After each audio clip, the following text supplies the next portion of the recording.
আজ দেশের প্রাক্তন প্রধানমন্ত্রী ইন্দিরা গান্ধীর প্রয়াণ দিবস পালন করা হয়েছে ত্রিপুরা প্রদেশ কংগ্রেসের উদ্যোগে। অবশ্য প্রয়াত প্রাক্তন প্রধানমন্ত্রী ইন্দিরা গান্ধীর 41তম প্রয়াণ দিবস তারা উদযাপন করেন কংগ্রেস ভবনের সামনে। এদিনে জাতীয় পতাকা উত্তোলন করেন বিধায়ক বিজয় সিনহা এবং দলীয় পতাকা উত্তোলন করলেন কংগ্রেস সভাপতি আশিস কুমার সাহা।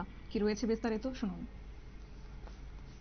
মাল্যদান অর্পণ করে আমরা গান্ধী বেদিতে, সেখানে ইন্দিরাজির যে শহীদ বেদি, ওই বেদিতে আমরা পুষ্পার্ঘ্য অর্পণ করে আজকের যে আমাদের কর্মসূচি, এই কর্মসূচি আমরা প্রারম্ভিক এই অনুষ্ঠান, পরবর্তী সময়ে রক্তদান কর্মসূচি এবং সান্ধ্য অনুষ্ঠান আমাদের উদয়পুরের বাগমা উদয়পুর জেলার নেতৃত্বে সংগঠিত হবে।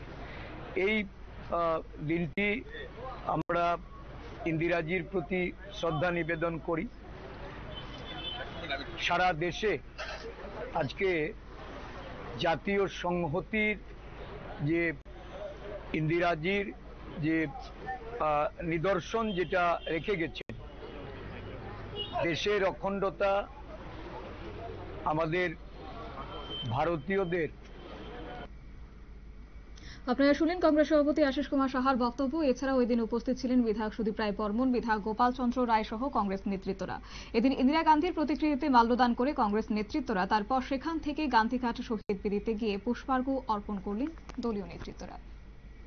নিয়ে নিচ্ছি ছোট্ট একটি বিজ্ঞাপন বিরতির সঙ্গে থাকুন।